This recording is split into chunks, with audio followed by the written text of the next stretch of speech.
Hello and welcome to ET Auto. We are at the Auto Expo 2020 coverage, and now we are at the Trak N Tell stall, and here we have the company's founder. Good morning, sir. Good morning. Yeah. So can you just let us know what your company is doing in the connected car space? Sure. So we've been around almost a decade now. Trak N Tell has an in-house set of hardware and software engineers. So all the devices, all the solutions that we build are done in-house in terms of hardware design, software design, everything.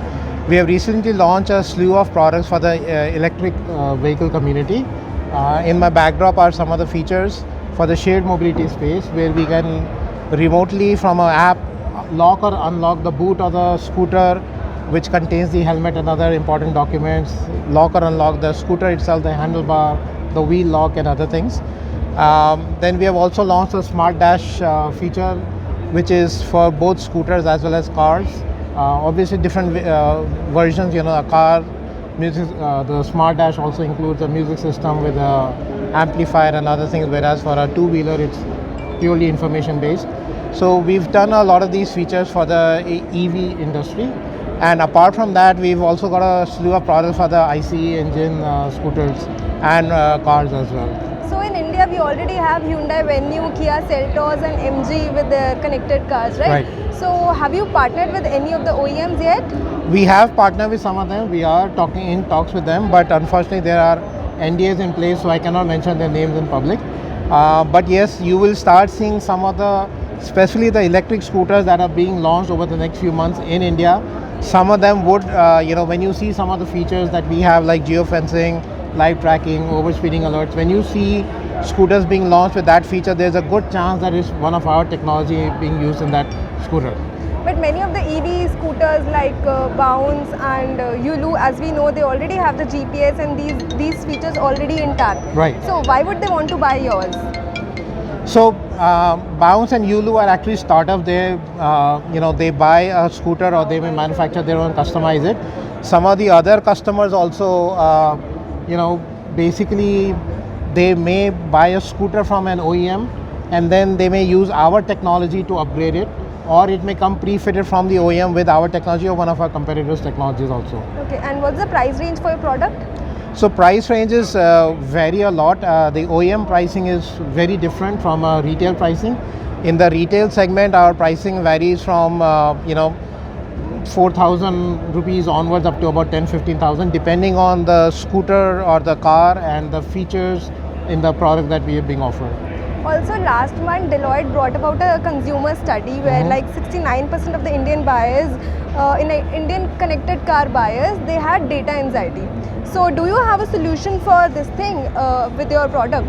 Yes, so we basically, when we are capturing the tracking data, it's stored in a very secure cloud, which has physical security in terms of being able to access the servers, as well as the internet security in terms of firewalls, routers and encryption of all sorts. The data, when it is stored on the databases, is encrypted in a certain manner, and the data is stored separately. So your tracking information would be stored separately from your personally identifiable information.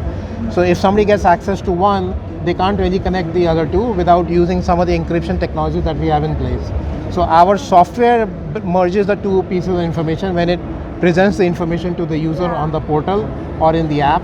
But otherwise, it will be a tough call to put the two together. Yeah, but even though India is like new to connected cars, but globally, the main issue with the connected cars and connected vehicles is this data encryption and all.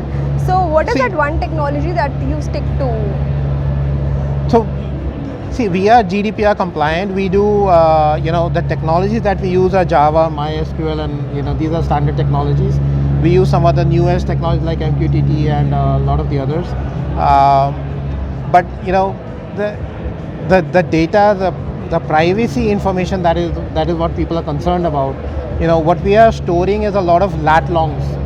This is the point where you were at a given time. Now, because tracking is a historical record, it will tell you this is where you were 2 hours ago. That really can't do a whole lot unless somebody puts their mind and tries to figure things out.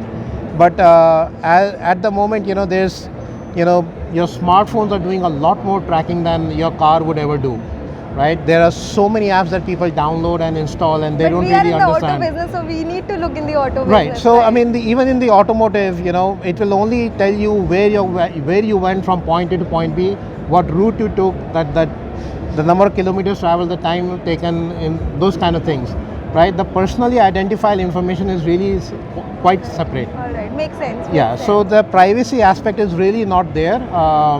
You know, like I said, you know, the privacy aspect is less in the automotive segment and more in the smartphone apps segment.